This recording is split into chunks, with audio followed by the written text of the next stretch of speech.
A quick program note. This is the extended interview with Sadie from the book The Bride Wore Jeans, written by author Catherine Burr. Enjoy this in-depth conversation that includes topics of teenage pregnancy and family drama. Welcome back to Snooks on Books. Today I've wrangled a very special guest. Sadie is the lead character in the romance novel The Bride Who Wore Jeans by author Catherine Burr. Thank you to New Line Press for the art copy provided to our book group. She's the only bride I know who proved lace is optional and love isn't. Please welcome Sadie from The Bride Wore Jeans. You became a mom before most people finish figuring out adulthood. Did you ever think your story would end happily? There were times when I wasn't so sure.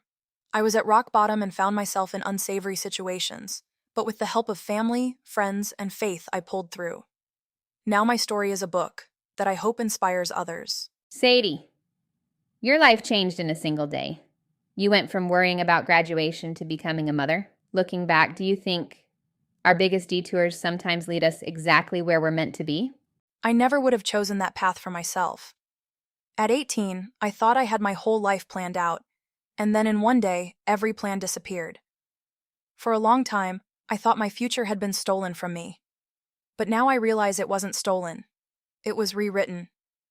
My daughter Emma gave my life a purpose I didn't even know I was searching for. If everything had happened the way I'd planned, I might never have become the woman I am today. Sometimes the road that breaks your heart is the same road that leads you home. You faced judgment from people who thought they knew your story. What did you learn about forgiveness, both for others and for yourself, that surprised you the most? The hardest person to forgive wasn't the people who whispered behind my back. It was me. I kept replaying every mistake, wondering what I could have done differently. But carrying that guilt only kept me stuck. I finally realized forgiveness isn't saying what happened was okay. It's deciding your past doesn't get to decide your future. Once I forgave myself, it became much easier to forgive everyone else. And honestly, some of the people who judged me the hardest ended up becoming some of my biggest supporters. If you could sit down with the scared, 18-year-old version of yourself before everything happened, what would you whisper to her that would change the way she saw her future?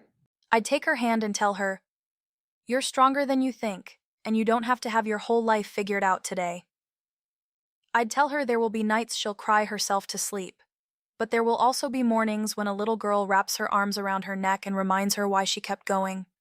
I'd tell her love isn't something you lose because life gets messy. Sometimes real love waits until the mess is over and then walks beside you through whatever comes next. One last question, and this is very important. If Gold Creek held a Best Napping Spot contest, which would win Grandma Mavis's porch swing, Wyatt's repair truck, or a sunny windowsill at the Cat's Book Club? Asking for a feline friend, of course. Well, if we're talking about cats, I think the sunny windowsill at the Cat's Book Club has a pretty strong advantage. Unlimited sunshine, shelves full of books, and plenty of readers willing to stop and give ear scratches. But if Snooks ever wanders over to Grandma Mavis's porch, she'd probably come home with a saucer of cream, a homemade quilt, and somehow be convinced she owned the place all along.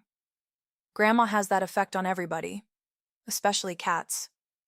Be sure and pick up your copy of The Bride Who Wore Jeans by Catherine Burr at your favorite bookstore.